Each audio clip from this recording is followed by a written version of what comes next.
there was a guy named Jimmy Parton who ran the Teamsters. And so I went to his office, and the first thing he did was reach in his drawer and pulled out a revolver and set it on his desk.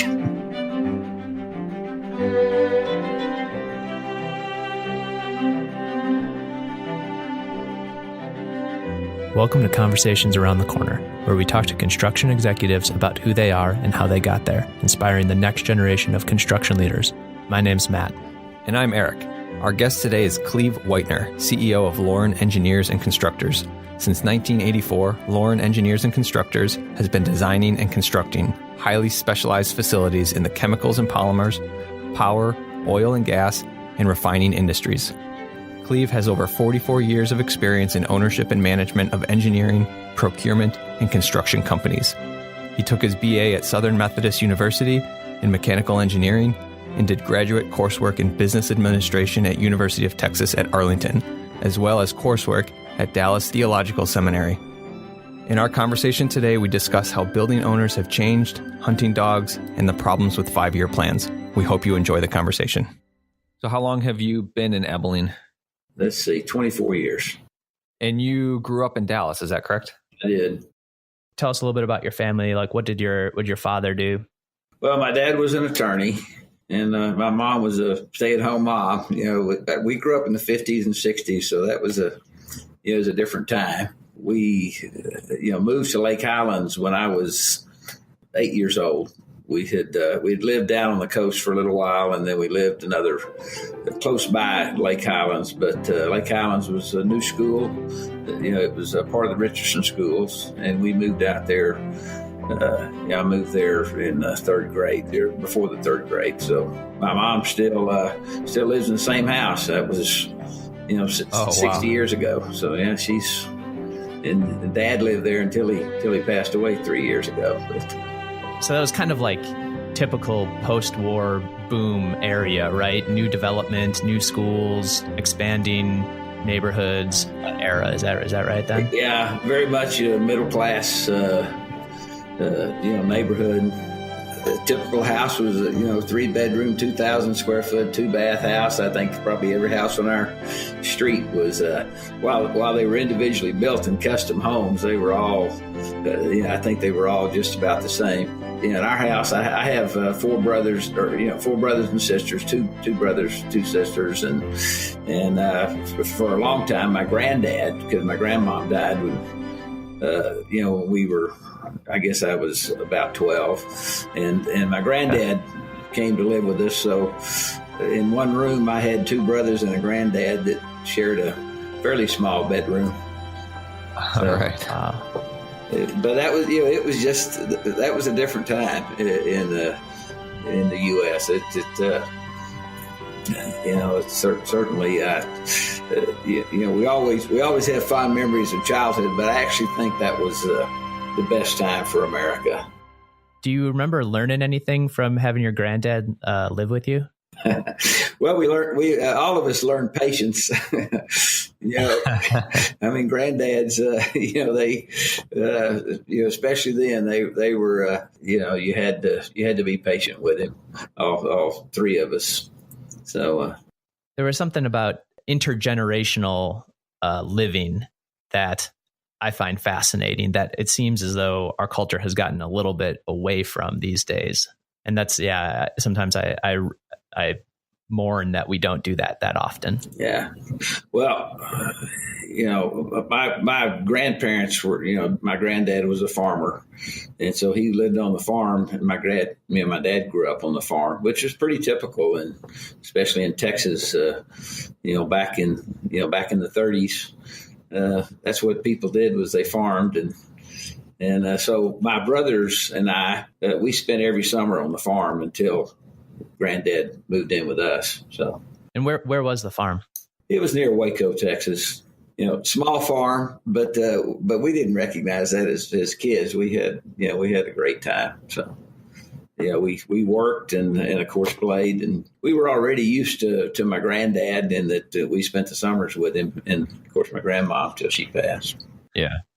So then, did your dad farm as well, or what did he do for a living? No, he was an attorney. He went to to Baylor and, got his law degree. And that's, that's where I was born, was while he was still in law school. And I don't remember that part, of course, because I was just small. I certainly remember the farm well. There was a lot of fond memories of, doing stuff with granddad and working and he let us, they had a garden that was just really for their use, but it was large enough where they had a lot of extra produce. And so we'd take it to the town nearby, which was this town called Mart. We'd sell it, behind the pickup with, just drive around the streets, selling it. And we got to keep some of the money and go get an ice cream or something. So. Do you think spending time on the farm as a child gave you kind of a primer for wanting to understand how things worked and like the mechanical nature of things? Well, it certainly helped, because, on the farm, you have to do everything.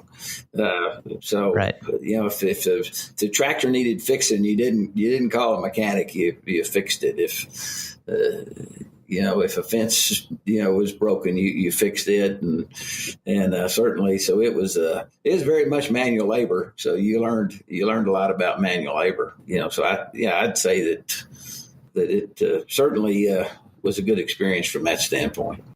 And you got to keep a little bit of the money of the produce that you sold. So you learned how to enjoy the spoils of your labor. Yeah. It wasn't much, but you. What do you think what was your favorite job on the farm when you were a kid? Driving the tractor. I can tell you the worst one. A lot of times you remember the worst job. The worst job was picking cotton. You had gained a lot of respect for the men and women who came and picked cotton, because that was a terrible job. You got your hands bloody, and we weren't very good at it compared to them. Of course, they got paid by the tow sack full of what they picked, and right. And so they were much better at it. But the best job was driving the tractor, either plowing or baling hay. Or as a kid, that was a pretty nice job. You ended up going on to be an athlete. So my guess is you were built strong and able to handle the manual labor. Is that right? Yeah. How tall and what was your weight when you were at your peak playing days? Well, I'm 5'11", and I weighed about 210. So I was small for a linebacker, large for a free safety. But so I played both positions at about the same weight. I didn't put on a lot of weight when I moved to linebacker. But were you fast? It's for that day in time. It's a whole different game now than it was in the 60s and 70s. But how did you get started in football? Do you remember your very first time playing? Oh, sure. I loved athletics from the time I can remember. I had a football when I was probably 4 or 5 years old and carried it around and started playing organized football at about 7.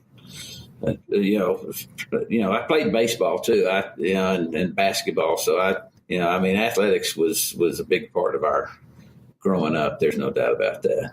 And did your dad encourage that? Did your dad play with you? Oh yeah, he was our little league coach, and of course he played catch with us, and he was a good athlete himself. He had gone to school on a football scholarship at Howard Payne, but the war came along, and so that was cut short. He was only there a year, and then went off to Europe, got wounded, and came back and went to school and got a law degree. So. Do you have kids, and did they play any sports? Well, I have a daughter. She was in high school. She, ran track and played basketball, but she was also a cheerleader. Her talent and passion is more on the art side. She sang jazz for a good while. Okay. She was really quite good at it, but we just have one child. Do you have like a incredibly memorable game from high school football where you were the star or something big happened? Yeah, we unfortunately it didn't work out well for us, but the game I remember most, we had a good team. I was a quarterback. I was the free safety. We actually went undefeated, but we didn't get out of our district because our big rivalry was McKinney High School, and we tied them 6-6. We played in just terrible weather. It was a muddy kind of snowstorm, and so neither one of us really had much offense, but we tied 6-6, and there was some kind of rules back then where the winner of the district went out, and they eventually got beaten by the state champion late in the playoffs. So that game was probably the most memorable, just because it was my senior year. Also played basketball, and we did win the state in basketball that year, and so that was a pretty big deal, and a long way in baseball too. So Lake Highlands was kind of a new school, and a lot of kids moved in, and so we had good athletic teams. One of those powerhouse up and coming schools at the time, and then a really good history and tradition since then, right? I mean, I looked at the notable alumni, and it seems there are a handful of very successful football players that had been out of there. Yeah, no question. I think they still do well. Not quite as well as they did. Even after I left, they actually did even better and won several state championships and all. So we're from Chicagoland area, and how, we've always heard these stories about how big high school football is in Texas. Is there any way to describe or illuminate how big it actually is there? Two things. One is, we have here in Abilene, we have two large schools. There's actually three schools total, but the two large schools are big rivals. And, there's about 40,000 people at that game when those two high schools play each other each year. So, there's standing room only. The stadium's packed, and that doesn't matter what the record is. So that'll tell you one thing about high school football. And certainly the little towns around Abilene, if it's Friday night and you're playing out of town, especially one of your rivals, somebody could probably steal the whole town and nobody would ever know it because the town's empty, and of course the other town's full. And then they have the state championship games at Jerry Jones Stadium, I guess, Arlington Stadium. Everybody calls it Jerry Jones Stadium, and they practically fill that up for even the small school against each. They play each other. They play those games there, and they televise them, and big crowds. More like college crowds than what you'd think high school would be. Yeah, that's incredible. So, how did you decide to go to SMU for college?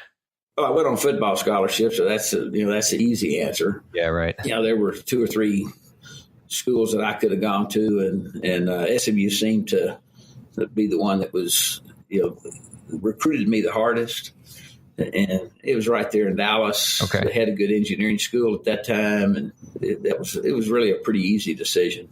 Okay, so you knew you wanted to go into engineering going into college. I did, yeah. Okay. How did you come to that decision? What made you want to get into that field? Math always came real easy for me, and I always liked it. And physics and chemistry, sciences were all easy. And so, you either, if you were good at that, your counselors either told you to go in medicine or engineering, and I wasn't going to go into medicine. I hate hospitals, and you always have. Right. And, going to hospitals, just is not fun. Whereas, engineering is and was, and in addition to that, from the time I was old enough to get a job, I really was lucky to get a job in construction, because construction paid a lot better, and I really enjoyed the job, as well as I made more than anybody else that my classmates and teammates, and I was really fortunate to get that job.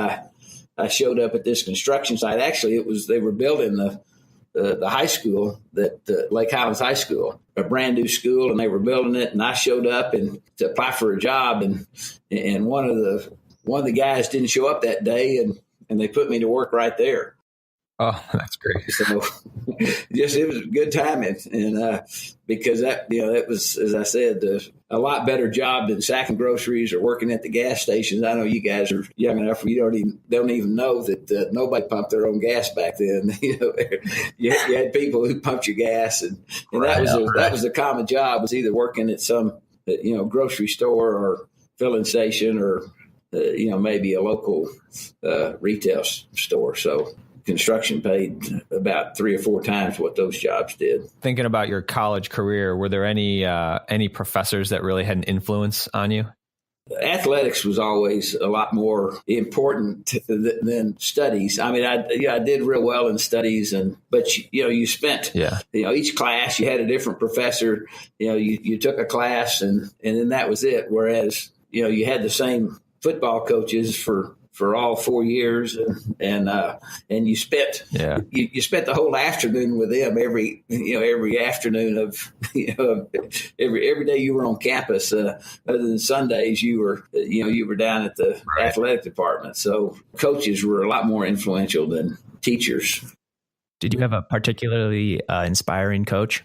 Well, the most inspiring coach was Bum Phillips, who I'm sure you guys have heard of, and. No, he was the SMU defensive coordinator, and he really was quite a character, and was bigger than life to the players as well as of course he became really well known at Houston, but he's probably the most inspiring coach that I had. We had another guy named Ray Utley who was a little guy, but he was more directly my coach. He was a linebacker coach. And I remember he didn't tell me this, but we had a guy that was a small guy, actually ended up, good friend of mine, a little older. His dad had run a camp in Missouri called Kanakuk. Oh, sure. We both went to Kanakuk. Okay. So Joe White, I played with Joe White at SMU, and Joe was he was a nose guard, and Joe's a lot smaller than I am. I mean, he probably didn't weigh 200 pounds, and so he was little. And I remember he told Ray, he'd give anything to play football and nose guard, and Ray said, "Well, Joe, you'll never make it then." And he, you got the look on his face. He said, "A guy like you's going to have to give everything. You can't just give anything." Which is kind of a memorable thing. And of course, Joe ended up playing a lot, but that's something that certainly stuck with me, that you can't just give anything. You got to give everything if you're going to really succeed. Yeah, right. And the less you have to start out with, the more you have to give. No question. So Joe White is he's like the legend around Kanakuk. They have all these stories about him doing incredible feats of strength, and are all those true? Well, I don't know. I worked at Kanakuk, after the last couple of years at school rather than work construction. And of course, he didn't have those legends then. So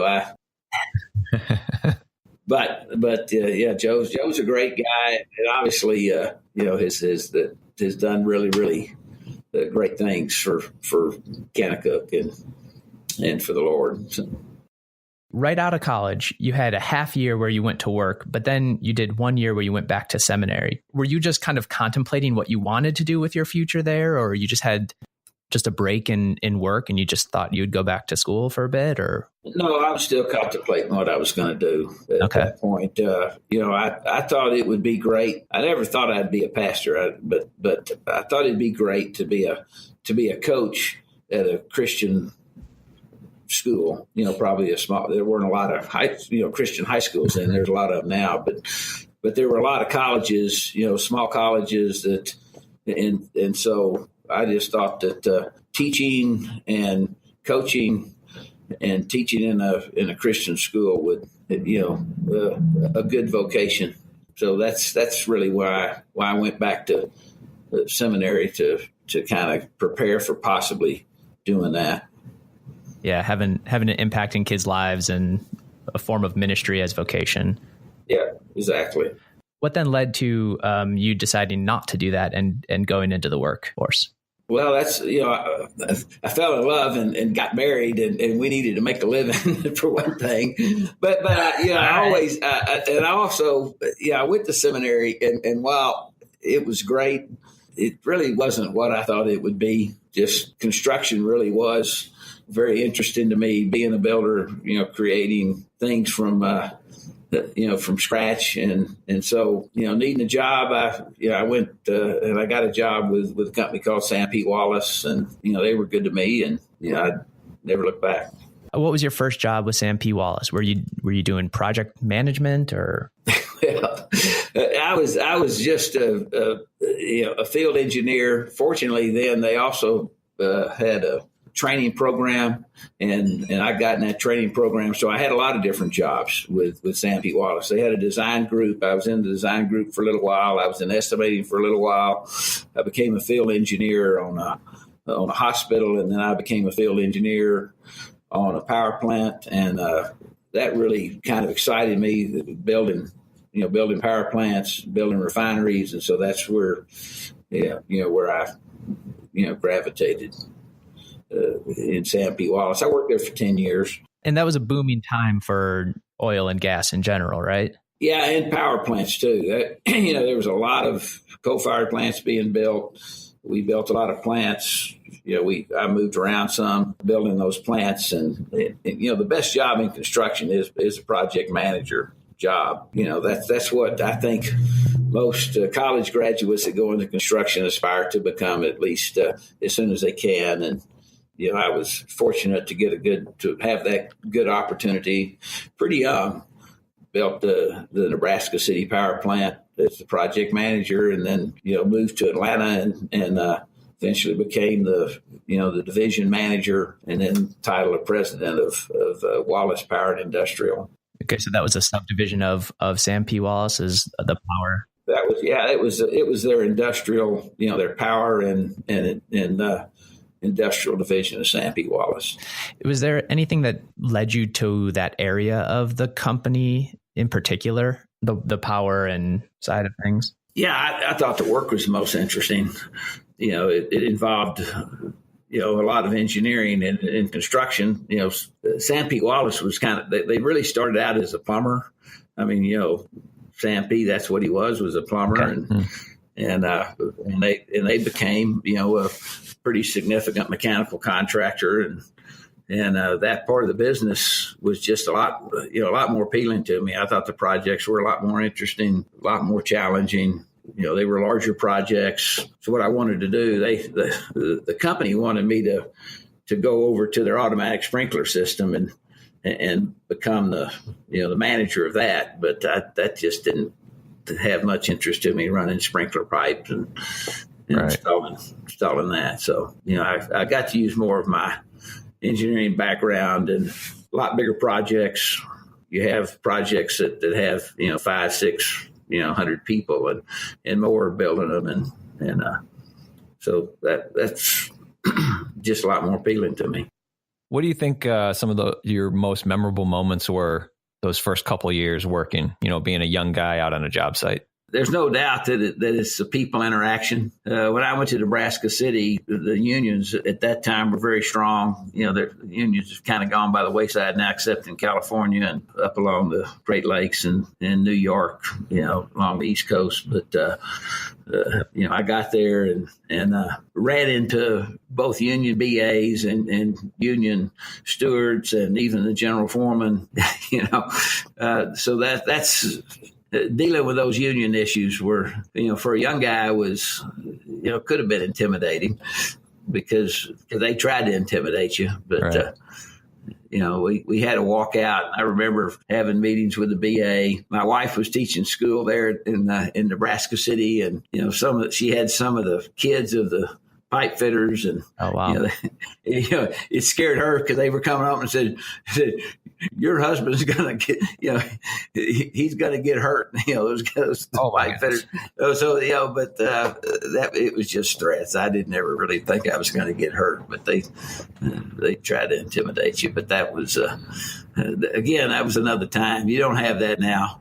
We did another job down in Louisiana that's next. I remember because the Teamsters were real strong down there then. There was a guy named Jimmy Parton who ran the Teamsters, and I was running the office then, and I was still in my 20s, and went down to to his office to meet with him. And I told that, we didn't even, on the other jobs off the Gulf Coast and out of Baton Rouge, we would have Teamsters that really, drove, heavy trucks. But the Teamsters did a lot of things down there. So I went into his office, and the first thing he did was reach in his drawer and pulled out a revolver and set it on his desk. Whoa! Just as an intimidation tactic. And then so I said, so I asked him. I said, well, how many Teamsters? I told him about the job and what we were doing. We were building a power plant, and I asked him, so based on the manpower and all that, how many Teamsters are we going to have to hire on the job to cover all this? And he said, well, I don't know. And I said, well, I just told you what the scope of the work was. He says, but I don't know how many guys I'm going to have on the bench. And however many guys are on the bench is how many guys are going to work on your project. So we actually ended up not being the case, but he again was just trying to intimidate. In those early days, unions had a lot more influence on construction than they do now. Yeah, I'm pretty sure you couldn't get away with putting a revolver on your desk these days in a union meeting. You remember at the time, were you nervous and intimidated by these tactics, and just time gave you some perspective on them? Or did you have that perspective at the time, like, oh, this guy is just kind of yanking my chain here? Well, I never took it serious. I didn't ever think my life was actually at a threat. So I wouldn't say I laughed, but I thought it was, a bit theatrical to do that. So I never was. I thought, well, that's the way you behave, and so I'll just have to behave, the way we have to behave. Not that it didn't get violent, because it sometimes did. We had a job that we had to fly a helicopter in and pull the project manager, off the site because of unions were outside the gates, rioting, I guess you could say. So it could get violent, but that wasn't real common. That's got to be a funny phone call to get. All right, this is happening. We're sending in a helicopter. Yeah, well, exactly. I can't get off the site. How am I going to get off the site? So, and the sheriff, the police didn't help you back then. They were more on the union side than they were on the owner side, the contractor side. So who had the helicopter? We rented it.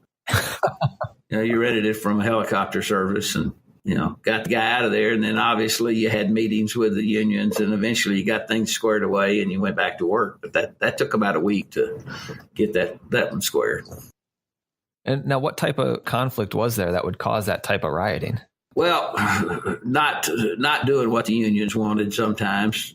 Sometimes the unions were as rough on each other. I think that was a dispute about who was supposed to do the work, a dispute between the pipe fitters and the Boilermakers as to who was supposed to do the work. And they didn't like our superintendent was a Boilermaker, and then the pipe fitters thought that he had given work to the Boilermakers that were really pipe fitters.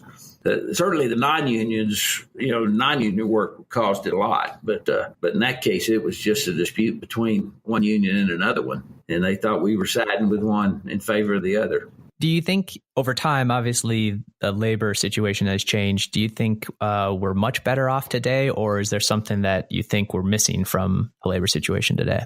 Well, you don't have that, so you're better off from that standpoint. You don't have the non-production of dealing with unions, but craft are not near as skilled today as they were. The unions did train people, and workers were more skilled. Productivity was better. Our estimating units are not anywhere close to what they used to be when you had skilled workers. So you have different things to deal with now. Now you're dealing with lack of skill. You're also dealing with lack of motivation to some extent. Construction tends to be a pass-through occupation now. Whereas, it used to be, you went, if your dad was a pipe fitter, you were a pipe fitter, or if your dad was an electrician, you were an electrician, and that's what you did. And you're proud of your trade and proud of your skill. And you still have those people, but there's not very many of them. Most of them look at construction as, hey, I can't get a job that I really want.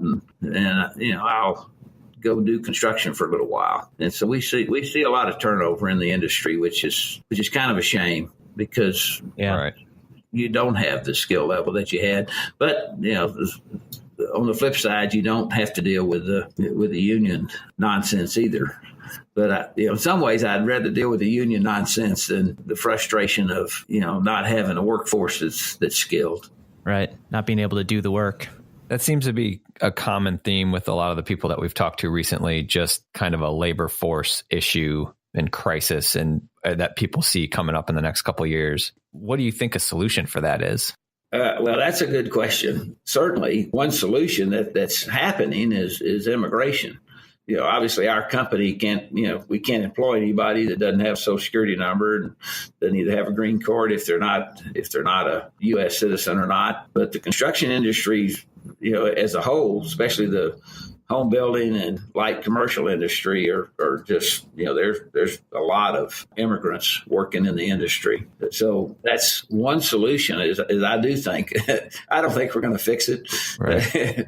We're not going to fix this immigration thing. It's pretty evident that our government really doesn't want to fix it. Yeah. Some do, but I don't think the majority do. But I do think that you're going to have to, because of the aging population, particularly in the construction industry, if you're gonna get there, you're gonna have to do something about immigration and encourage it, because you're not gonna get the inner city kids to work construction, and you're not gonna get the suburban kids to work construction for the most part. It's just a fact. The solution is automation. That's the real solution. Is just reduce the need for the worker. We're doing a lot more modular fabrication, a lot more work away from the site with a stable workforce, a more trained workforce, and shipping modules to the site so that you reduce the amount of labor that's required at the site.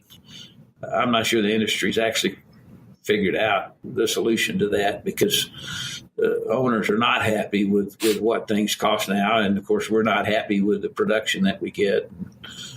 And, you train, and even that, you don't train as much as you used to. Right. I mean, even the non-unions, you had a few non-union companies like, Brown and Root and Zachary and Daniels, which became Fleur Daniels, and they trained because they had to train, but the owners paid for it. Now owners aren't going to pay for you to train people, and of course the union's trained, and so I'm not sure that there's a great solution. We're not going to let foreign workers come over here from foreign countries. It doesn't appear in big numbers anyway.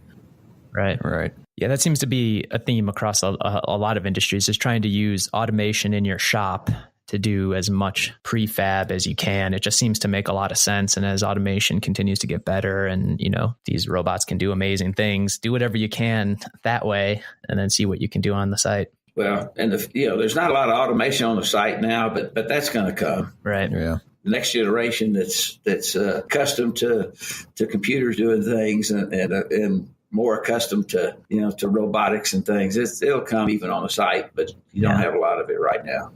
Right. Going back to some of your career timeline. So Sam P. Wallace, that was the first job. How did the move to Comstock go? What led you there? Did they hire you away, or did something happen at Sam P. Wallace that made you want to leave?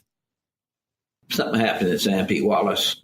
Sam P. Wallace was run by two guys while I was there. I mean, the Wallaces, Sam P. Wallace's sons were there. Carl Wallace, who's a great guy, and actually his son Preston and I were the same age, and we worked together. Preston worked for me actually in Nebraska City for a while. But for the most part, Sam P. Wallace was run by two guys, one named Buck Buckner, who was president, and the other guy named Pete Frost, who was the executive vice president and COO. And, they had two different personalities, but Pete was a real hard charger and hard worker, demanded a lot of people and demanded a lot of himself. And then Buck was a real people person, just highly ethical. Anyway, Sam P. Wallace got involved with a guy named Gaith Ferrone, who was a Saudi Arabian, and he owned part of the company. And our most profitable office was in Puerto Rico, actually.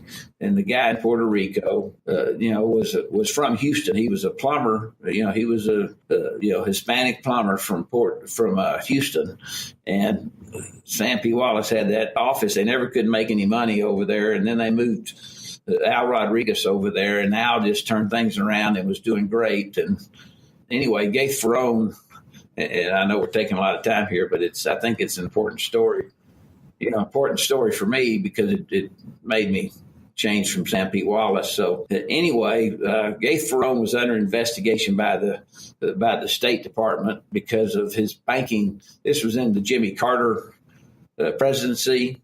A guy named, I think it's Bert Lance was his name. Mm-hmm. Yeah. And Gaith Ferrone had some bank dealings that were under investigation. And so he got worried that during the investigation, they would uncover some type of corrupt business dealings. And he was sure that Al was doing what you do in Puerto Rico.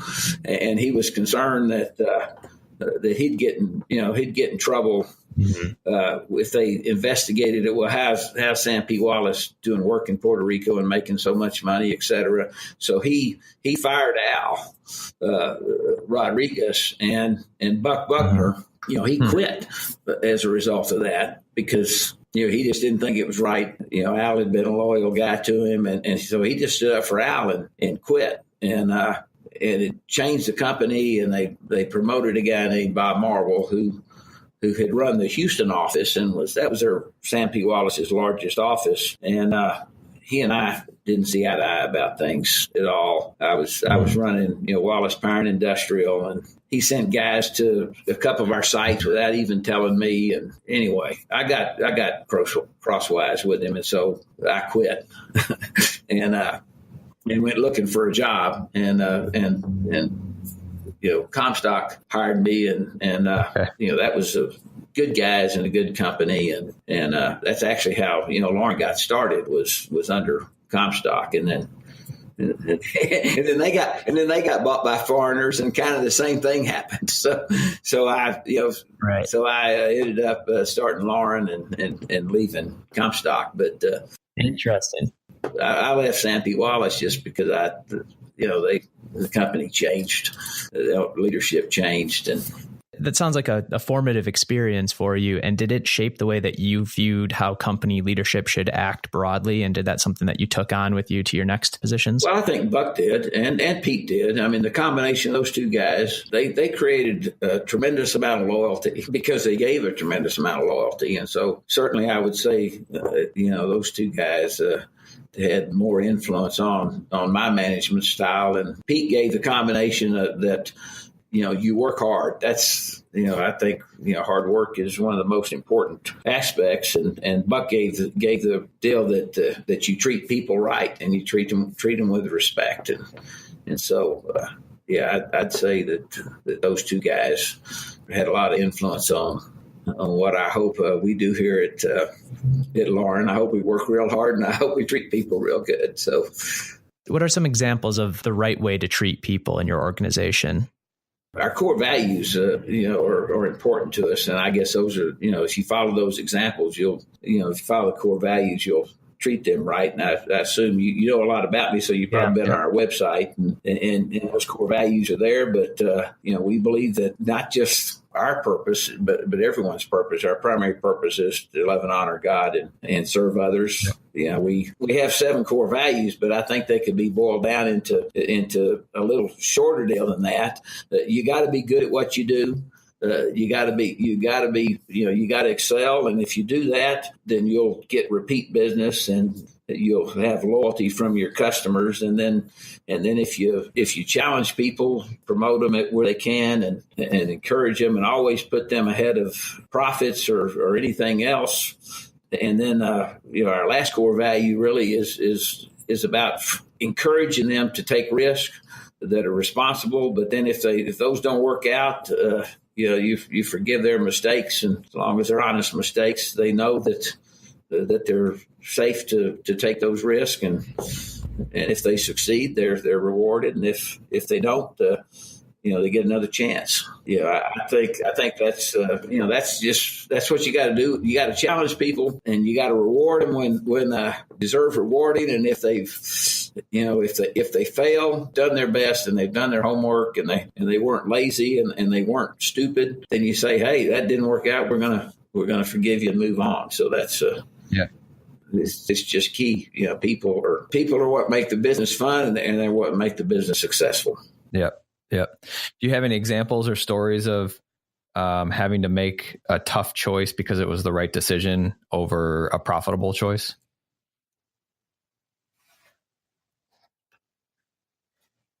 Well, over a profitable choice, it doesn't necessarily have to do with people, but there are times when you're not treated right by clients, and of course we hadn't talked a lot about that, but that's another part of the business. That's certainly the labor market's changed, and dealing with the unions have changed, but customers have become more distant and more demanding.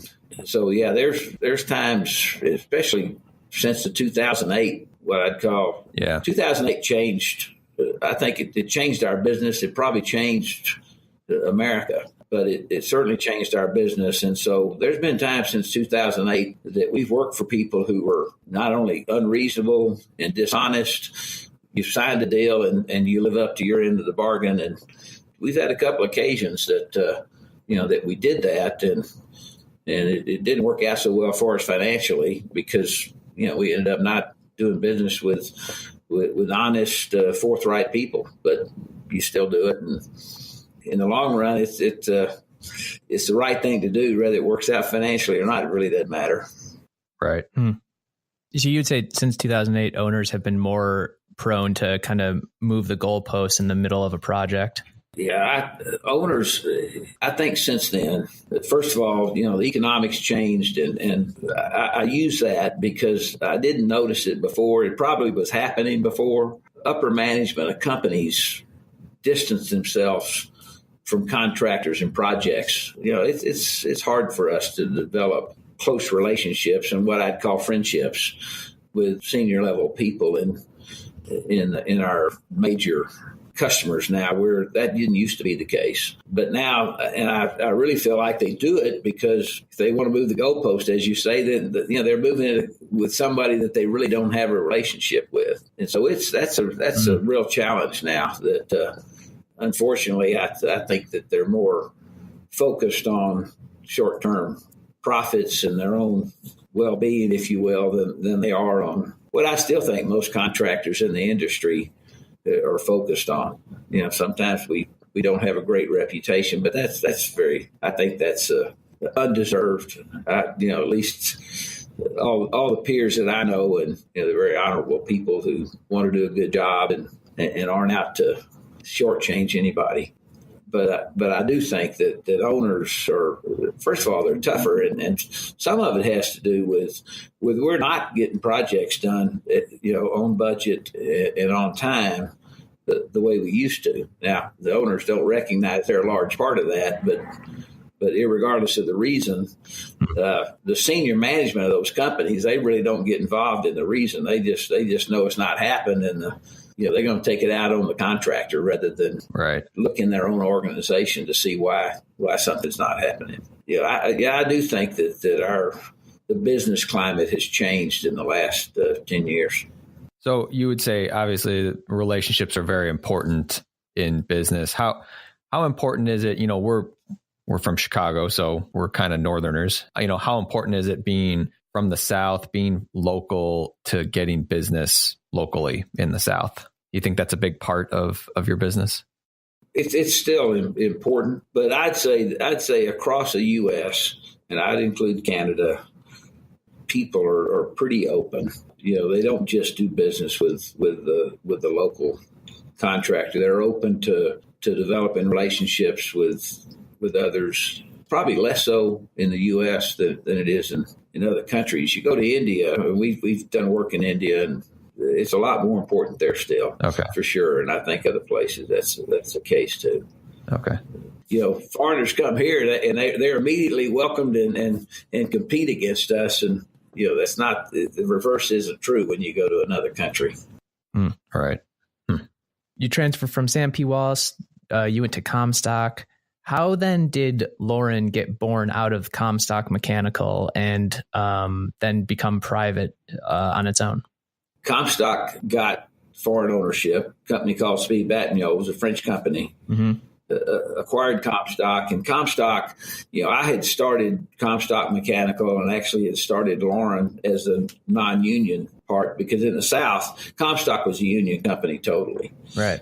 But wanted us to locate in Atlanta, and so I'd lived in Atlanta before with Sam P. Wallace. We were glad to go back there, nice town, and we went back there. But not too long after I went to work for Comstock, they sold a part of their company to SPE, and the SPE management and ownership, they bought Comstock for three things, and one of those three things wasn't what we were doing. Now, we were doing, maybe $40 or $50 million worth of business on the mechanical industrial side. And, we had an office in Maine and an office in the South. And the main office was union. The office in the South was non-union. But SPE was big on nuclear, and they were big on mining, and they were big on transportation. And that was constant. They aligned their.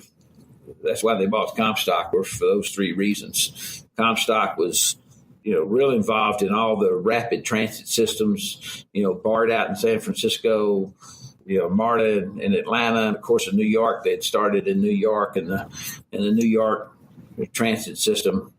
And then their Chicago office, which you guys are from, was their nuclear power group. Okay. And they did work on, they did more they were electrical contractor, and they did all the electrical work on about half the nuclear power plants that were being built at that time. And then their Pittsburgh office was in the mining group. So, we weren't a fit. And so they looked to sell us. They put us on the market, and I made an offer to buy them. They actually financed the deal. And so that's, oh, wow. I scrounged up enough money to make a down payment. We had a fab shop in Chattanooga, Tennessee, Rossville, Georgia, actually, but that's right. It's a suburb of Chattanooga.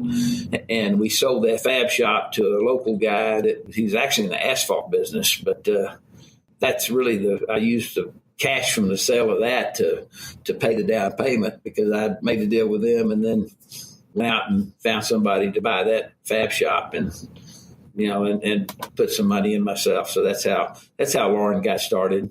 Kept Comstock Mechanical, but we changed it to commercial welding, which was, our main operation anyway. And so we kept commercial welding until we closed it and moved everybody to Abilene. Okay. So at that time when you purchased Lauren, how many employees were there?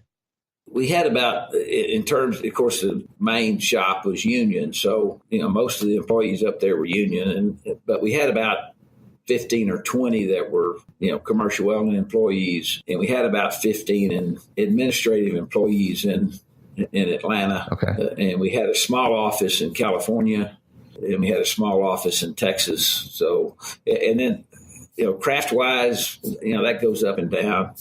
We didn't have a big craft force, probably, 100, 200 craft is as much as we had. And then we relocated everybody to Abilene in 94. Okay. What was the driving factor behind that decision? The industrial foundation in Abilene made us a pretty attractive offer. We were looking to locate an office in Texas. I had worked in Abilene back in the 70s. I had a short stint with a company called Tippett & G as an engineer. That was as a result of my father-in-law died, and my wife's mother lived here. And so I left Sam P. Wallace for about a year and came back and kind of helped her through, pretty tough time with he was only 49 when he died. And then, I missed the construction side of things and went back to work for Wallace. But that's sort of how we got to Abilene. We knew people. Okay. Anyway, the Industrial Foundation moved us here. We moved all the people from Atlanta. We moved two guys from California. We moved several guys from Maine, and they paid for that move and actually financed our building and fab shop that we relocated. So, they facilitated that with a loan that got forgiven over time as we met employment requirements. Okay. Now you've purchased Lauren, and it's starting to grow. Were there any unexpected challenges or difficulties now having your own company and running your own company that you didn't foresee before? Well, whether I foresaw it or not, I don't remember, but bonding was a huge challenge. Bonding and financing was a huge challenge. Banks and bonding companies, they're not out there just waiting to finance and back contractors. So we started out without really any banking relationship or bonding capacity, and that was a challenge. We had, cash flow obviously is probably the most important thing to a contractor anyway, but it was super important to us not having any kind of bank line or anything. Right. So, Comstock had taken care of all that, and, over time changed that, but it took a while on your own for them to decide that you were a pretty good company. Is there any way you would have navigated that differently? Could you go back and redo it? I don't think so. I don't think there was anything that you could do any different. You just weren't gonna get it. So fortunately, I think it'd be harder to do now because it'd be harder to have owners, have relationships with owners that would trust you to do that. I had good relationships with owners, and they believed in our people, believed in we could do the work. So they gave us opportunities that I think it'd be tougher now to get those same clients to take those kind of risks.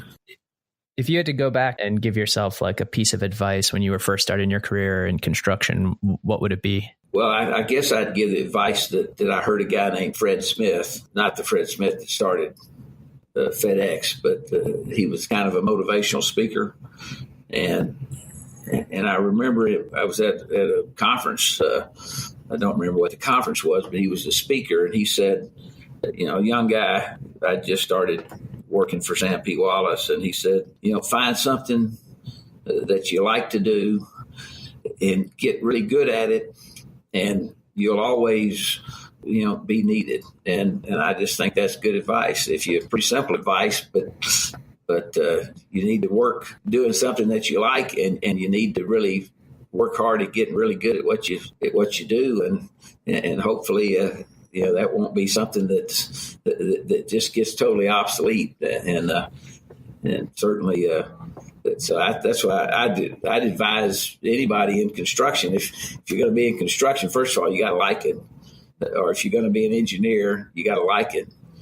And then work hard at getting really good at it. Don't chase money or dollars or anything. People will see your talent and take care of you. Right. What do you view, if you're looking back at your career, what do you view as one of your biggest mistakes? And what did you learn from it? After 2008, business had changed. In 2012, we spent a lot of effort, brought an outside guy in to help us put together what we call Vision 2020. And you may see that on our website. It's still there. But we tried to be like corporate America. We put together a 5-year plan. That actually was a 7-year plan, and we had all these goals and BHAGs, and we had a great plan. And we had a lot of our management team worked at it, but I don't think we ever should have done that. Mm-hmm. When I decided to acquire Lauren and start it and all the things, it was always a faith-based effort. It was always, going before the Lord in prayer, and when we'd always been really kind of when an opportunity came and it looked like a good opportunity, we'd pray about it, and we'd pursue it if we thought that was the right thing to do. not that we had great controls. It's a real different thing to one of our keys to success is keep good records. So I'm not talking about keeping good records. I'm talking about creating a plan of what you're going to do. That's for other companies and not for us. And I really think it got us off track, and we're now rebuilding from an effort to be something that we weren't. And in part because a lot of those plans and vision didn't necessarily come from your internal organic culture and core values that you had established in your mind. I think that's a good way to put it. I think our guys were concerned that if we became what we thought we wanted to be, that we would lose those. And so I think there was some hesitancy by the key people to say, are we really doing the right thing? And of course, others, don't see it. I've said that internally to others, and some will nod in agreement, and others will say, no, that's what companies do. But I think we're a different company. I think every company is probably different, and we certainly value keeping good records. We value having good metrics. We value measuring how we're doing. But in terms of saying we're going to do such and such and do this and that, I just think that for us anyway, it created a wrong focus. That's really interesting. You can read all the business books in the world, and sometimes there's some ingrained wisdom in being who you are uniquely and being great at the very specific things that make you already good as a company, instead of trying to compete with other people on what they're good at. And that's an interesting story. Do you have a favorite book you read in the last year? Well, my favorite book always is the Bible, and I read that every day. And as far as that being a favorite book, that's I never get tired of reading and rereading the Bible. I do read a lot, but I can't say that one book stands out among the others other than that one. Yeah. What is your methodology for reading the Bible? Do you have a plan that you follow, or do you just kind of open it every day and go with what you open to? I spend a lot of times, in one section. I'll maybe even verse by verse, meditate on it, write it. Right now, I'm in Ephesians. Before that, I spent probably the last year in Psalms, and just really Psalms, from about Psalms 23 to Psalms 40, 42. Over the years, I obviously spent a lot of time in Proverbs and Ecclesiastes and then the New Testament. So, I don't skip around, but I'll spend a lot of time in one book. I spent 2 or 3 years in Isaiah. Isaiah, there's a lot of parallels with Israel and Isaiah as to what's going on in the U.S. now, in my opinion. We're in some ways behaving sort of like Israel did when they got off track. Of course, they got off track a lot, as we all do, individually and otherwise. A long narrative of straying away and then getting back on course, and straying away and getting back on course. Thinking about the wrong things. If I'm traveling to Abilene next month, what restaurant should I go to? You got to go to Perini's. That's an easy call. It's not actually in Abilene. It's in a little town south of Abilene called Buffalo Gap.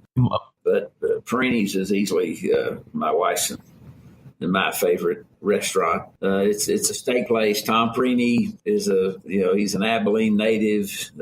Matter of fact, he grew up in the house next to where we live. It got torn down. They're building a new one. But Tom, when George Bush was in the White House, he'd cater to the White House. It's steaks and ribs but it's pretty unique. They have a cookbook. One thing that we do, because it's so good, they make these tenderloin, particularly at Christmas time.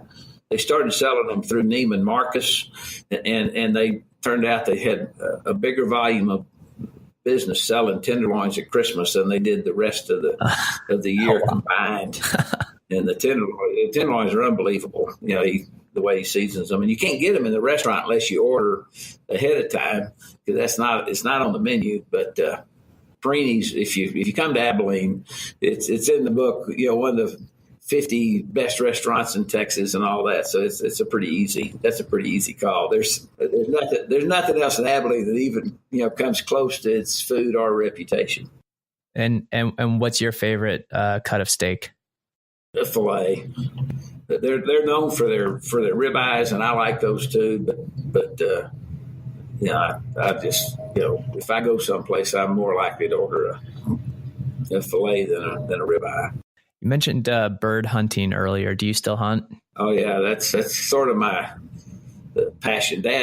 One thing that my dad did. My dad he loved to hunt and fish, and he gave us all a love for that. But I guess me more than anybody else, for whatever reason, the other two brothers picked that up. And I have 5 bird dogs. Have had more. Actually, I have 6. I guess my daughter has one of them now, and. Yeah, I'm a little bit of morning. Sunday, this weekend was the last day of quail season. So it's all about the dogs. Fortunately, my dad was a great shot. I'm not, but one story about him is we were out here in West Texas when we lived in Dallas. I don't know if you guys have ever bird hunted, but oh yeah, I have a pheasant dog. We pheasant hunt up here. Okay, so if you quail hunted in the late afternoon.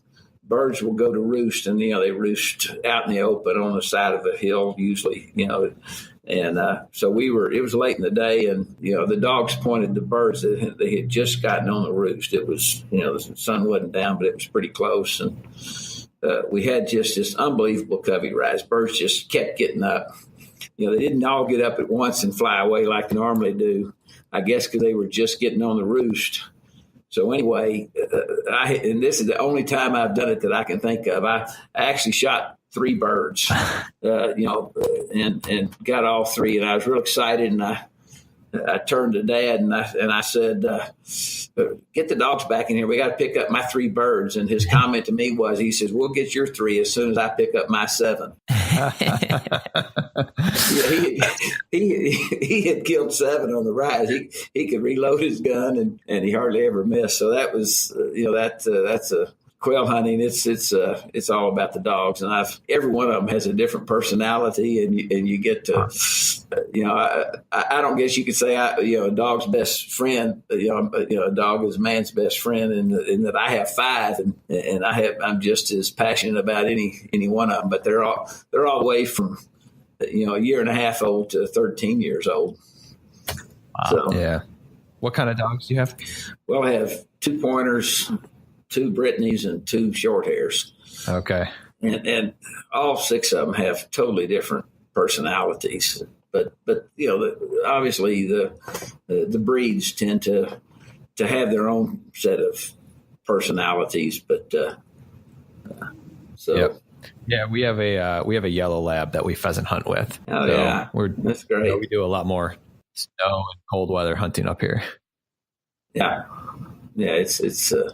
Will you work the dogs one right after another, or do you send them out in pairs, or how do you work the dogs? We usually hunt them in pairs. Here this year we hunt them. The last 2 seasons before that, the quail population was really diminishing, and then 2 seasons ago it just came back like gangbusters, and I got to where I could only put 1 dog down at a time because we were getting, both dogs were pointing different coveys, and you having a hard time keeping up with them, which was, you don't get many seasons like we had last year and the year before. But normally we put 2 dogs down together, and I always, I like to kind of put challenges. I don't know if they know they're challenging. I think dogs everybody says they just hunt for themselves, and to some extent that's true, but they like to please you too. But I have 2 females, so I'll put the 2 females down against 2 males, or I'll try the 2 pointers against the 2 short hairs or the Brittany's against, and then we'll kind of keep a tally of which one does the best. And so we usually put 2 down at a time. That's a lot of fun. That's fun. What's your favorite gun to hunt with right now? Well, I have a 12 gauge Beretta that I probably like the best. It's it's over under, and it's one of those. It's called a super light, so that you can carry it all day. I'm kind of a purist in that. Most of the guys that hunt out here, they've gotten old and they like to hunt out of vehicles, and I like to walk. So, we'll hunt. Yeah, we hunt. If you hunt with me, you're going to walk and you're going to be tired at the end of the day because you're going to have covered about 15 miles of walking. Wow. So you need a light gun. So you need a light gun because I carry around a heavy vest because I have water for the dogs and of course all your other paraphernalia that you have now. So you need a light gun. My model, I think I learned, more from athletics than I did from school. Although you obviously get the background of engineering, you couldn't be an engineer without the classroom stuff. But I've had coaches that there's two methods, I guess, of motivation, in which you could call leadership, because leadership really is motivating people to perform at at a high level, at their maximum level. And you can motivate. I've had coaches who motivated by fear, and I mean those coaches who intimidate, and So I think people in general, fear motivates you, or it can freeze you. By far, the better motivation is love, and so I do think that whether it's construction or anything else, you motivate people through encouragement and just showing genuine concern and love, respect, for them, and you can do that. I mean, some people are real verbal and talk a lot, and others don't say much at all, and. The important characteristic of a leader is that he really does genuinely care about other people, and they know it. Fear can work, and I'm not saying sometimes you don't need to, you don't need to really come down on somebody, but I think that can be love too. Right. But I think in general, leadership really is about motivation, and certainly the best leaders. Those that show that they care and demonstrate that, however their personality is, that they demonstrate it. With athletics being such a big part of your life, do you look for athletes to hire into your company? Do you see a quality in an athlete that is desirable for you in your company? We don't have a lot of athletes, but I agree with that. When I went to SMU, because there's not a lot of athletes that stay in engineering. Yeah. When I went to SMU, there were about 10 that started in engineering, and 2 of us stayed in it after the first year because it demands more than what at least the average college athlete wishes to give. So I do think they make great leaders. They make great project managers. I wish more athletes would be engineers, but. Do you think that's on the college coaches at some point to help the athletes stay in the programs that they start and see something through to the end? Yeah, I think that's another thing that's changed in the colleges now, and certainly, I don't even watch pro football anymore. I got so disgusted with them this year, but with the college coaches now, it's just so much about winning and so much about talent. And I wonder, I don't know, but I wonder how much they really want student athletes versus they just want somebody that can, run fast and is strong. And certainly it doesn't seem that, there's a few coaches there where their kids still graduate, but for the most part, they're bigger programs. I don't think they're necessarily graduating their athletes as much as preparing them for the NFL. Yeah. Letting them go into majors that don't really have a career at the end of it, or they're kind of just letting them hang out and drive it. No, and if they don't make it to the NFL, then hopefully they're going to get a sales job, because that's really, all they're going to be trained to do. Well, and this last week is kind of eye-opening for a lot of the college basketball with some of the reports of payment for players and all that type of thing that came out this past week. I mean, do you see any parallels there to business? Some of the ethics behind taking jobs versus turning jobs down versus your motivation behind the business that you're running? Well, I think there's a parallel in the U.S. behind what it goes all the way back to I would say. And I think Bill Clinton was a pretty good president, but I think he set a wrong example that, and I'm not going to blame him for it, but I do think that we just in general justify, our ends in everything, that we're less concerned about doing the right thing and more concerned about whether we get by with something. Yeah, right. And I see that in athletics. I see it in business. You see it in politics. There's a general attitude that's I am concerned about, because capitalism only works when there is values and ethics. I had a business partner, a guy named Ben Malik, who probably my favorite person of all time. He was an engineer's engineer. He died of pancreatic cancer in 2004, but he pointed out that, he made the statement one time when we were just in discussion. He says, Russia will never be a world leader as long as they have no, guideposts, no ethics. As long as there's corruption, then capitalism it doesn't work. Right. And I think that's true in everything. If you depend on regulations and laws and all, and you're working to just not get caught, so to speak, or you're working, to stay within the boundaries so that you don't get in trouble, you're going to stray. Mm-hmm. Even if you're successful, you're not successful.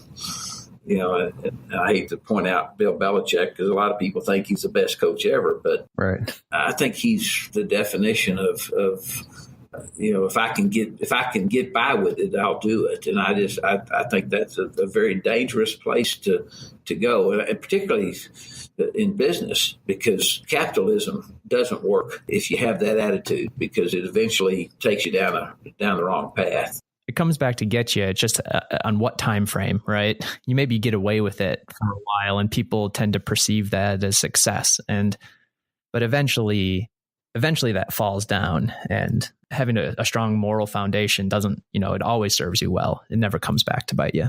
Whether that happens in your lifetime or not, it really doesn't matter. It does matter, though, with us. I hope we're headed in the right direction. I don't know whether we are or not. As an industry in particular, and certainly as a capitalist environment overall, I hope that we're headed that way. Certainly this doesn't have anything to do with construction, but just like this latest incident in Florida with the schools, those solutions have to come. First of all, they have to come at a local level, and they have to come with responsibility. I mean, just, for instance, that sheriff down there, it doesn't seem like he's taking any responsibility for his department or his people, or, and I'm afraid and unfortunately solutions, we're trying to legislate or regulate the solutions, and that's just not gonna, it's not going to change people. There's other things that you're going to have to do. It has to do with business, though, because it has to do with our industry. If we don't recognize that you got to do the right thing when nobody's looking, and you got to do the right thing no matter how much it hurts, how much it costs you, unless you have that behind you, then eventually things are going to collapse. Is there anything specific that you do within your company to kind of instill that mentality and those values to the people below you? Well, we have regular company meetings, and we do two things. We start off with prayer at every company meeting that we have. And we actually, our HR guy, he has a Wednesday deal that people are invited to come. We pray about meaningful things. And then, of course, and then we have our safety topic. But, so I think we make sure that our people know that doing the right thing is always paramount, and you'll never get in trouble here at this company if you do the right thing.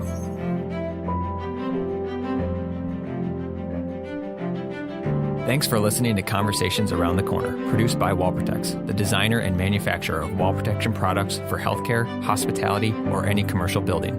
Be sure to subscribe in iTunes or Stitcher and tune in next week where we will have another conversation around the corner.